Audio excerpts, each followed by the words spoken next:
Imam Ghazali mengatakan kalau kamu tengok kepada orang yang lebih, kepada orang orang kafir, dan kamu melihat orang kafir ini adalah orang yang tidak beriman kepada Allah, jangan terburu-buru kamu menghukum kepada dia itu adalah lebih hina daripada kamu, karena kamu tidak tahu apakah penghujung kamu dan apa penghujung dia.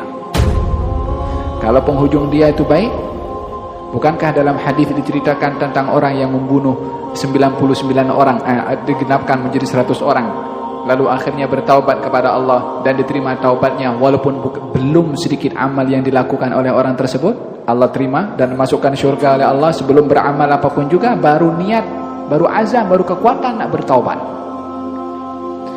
Bukankah di zaman Nabi Musa ada seorang yang alim, seorang yang doanya mustajab, seorang yang disanjung, tapi pada penghujungnya adalah digambarkan oleh Allah Subhanahu wa taala sebagai ulama usu?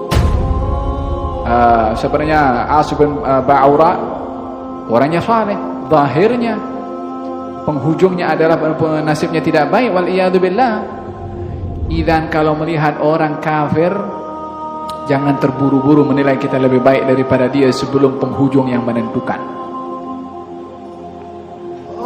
Saya tak tahu penghujung saya apa dan penghujung dia apa.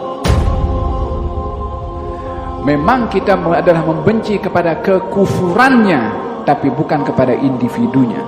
Karena individunya kita tak tahu penghujung nasib orang itu macam mana.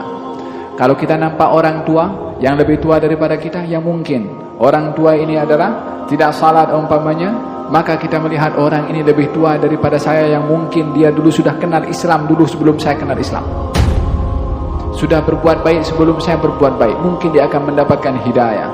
Kalau kepada orang yang lebih muda umpamanya, yang kita nak anggap dia lebih hina, kita lihat kita lebih dulu berbuat dosa sebelum dia berbuat dosa. Tengok sentiasa kekurangan diri dan kelebihan yang ada pada orang, maka baru kita akan melihat kalau diri kita itu memasuki pintu tawadhu.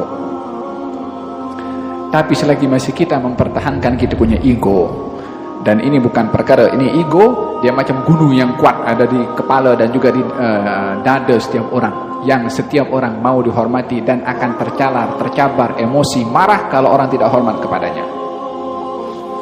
Faham dong? Kata Abu Yazid Al-Bustami, orang itu dikatakan tawadhu kalau tengok dirinya tak ada nilai. Lepas tu bukan hanya itu saja, adalah melihat dirinya lebih hina, lebih rendah berbandingkan kepada orang lain.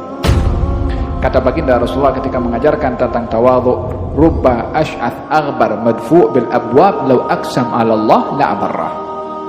Mungkin saja kamu tengok orang itu kusut masai, rambutnya entah macam mana, tapi kalau dia berdoa kepada Allah, doanya dikabulkan oleh Allah. Orang yang mungkin tidak kusut masai, pakaiannya rapi, mungkin pun pakai selendang juga, mungkin pakai serban juga, mungkin pakai kopiah juga, belum tentu itu adalah satu nilai kualiti di sisi Allah Subhanahu wa taala. Kenapa kita pula nak menghukum orang daripada segi zahirnya, pakaiannya? Mula bila Nabi mengajar kita menilai orang daripada segi pakaian? Ini agama adalah agama menilai hati orang. Yang dinilai oleh Allah adalah hati orang. Dan kita adalah berkonsepkan kepada agama ini tersebut tidak berhak menilai kedudukan seseorang daripada apa yang kita nampak. Sebab Nabi tak pernah menilai orang daripada apa yang dia nampak.